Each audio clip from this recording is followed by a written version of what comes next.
guys, may kakwento kami na hindi namin expect na kasi naman dahil maiyak-iyak na kayo guys kasi naman hindi kami agad nakapag hindi namin nag-gets agad yung pupunta pag meet up namin, so abangan niya. First destination, H&M. Magtitingin muna tayo, diba Kate?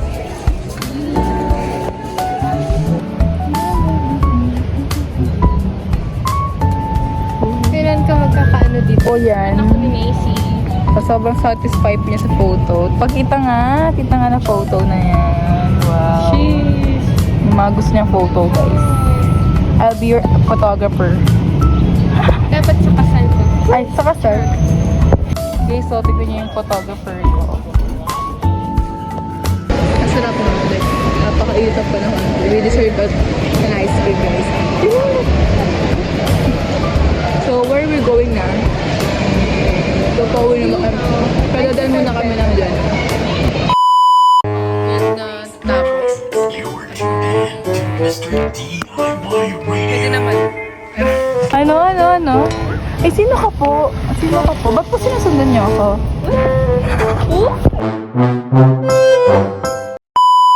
Hi guys, I didn't get to be. Uwi na ako ba? Sinapin ako ni Macy. Oo, kasi wala siyang kapangit. So yun guys, pauwi na po si Kate. Bibili siya sa tindahan namin guys. Okay, so libre daw nila ako. Or bawal ikaw. Ay, so yun guys, sasamahan ko siya para makita ko yung ano. Para mapag-bless siya kay mama. Para di din po siya mag-isa pauwi. So, kaya naman. So, ano masasabi mo today? Super happy na pagod lang ako Lakad sa SFC, pero nag-enjoy naman ako i-picture siya. Oo, slay ako doon guys. Stay sure dun guys. So, pakita ko sa end of the video. Real. Thank you so much. Siya din nung taga-picture ko sa Kahit po, 18th birthday. kahit po di ako photogenic na picture niya kanina, pero napicturean ko lang siya. And She's so pretty. as you are. As you are also. Dito guys, baka tubugo na mga kanula dito. Guys, Sobra. Oo nga guys, sobrang amoy ulam ng air pollution. Ano daw? guys, papalitan ko na yung nickname ko sa kanya. Ano? Hindi na siya Masi. Hindi na siya masi guys. Siya Macy. Hindi ka Macy. Kasi lagi siyang chicken na ganun. Eh, pati ba naman ikaw? Macy. Yes. Cute. Dito makasal Guys, ka. malapit na kami sa amin, promise. Okay lang yan guys, exercise ba naman? Para bumaba yung kinain namin ice cream. Bawal, ang ano pala ng ice cream na kinain natin kanina. Siyempre, Kahit kung lang siya. Oo nga naman, parang nakakabay. Grabe yung usap yun ano. Kung alam nyo lang. Sobra. So guys, kukwento namin yung pinagdaanan namin kanina, yung meeting place namin. So, ganito kasi, akala namin ang Uncle Jobs na mag-meet up. Akala ko pala, dun sa, malapit sa may Newport, so malapit. So, ayun naman, sa harap ng simbahan.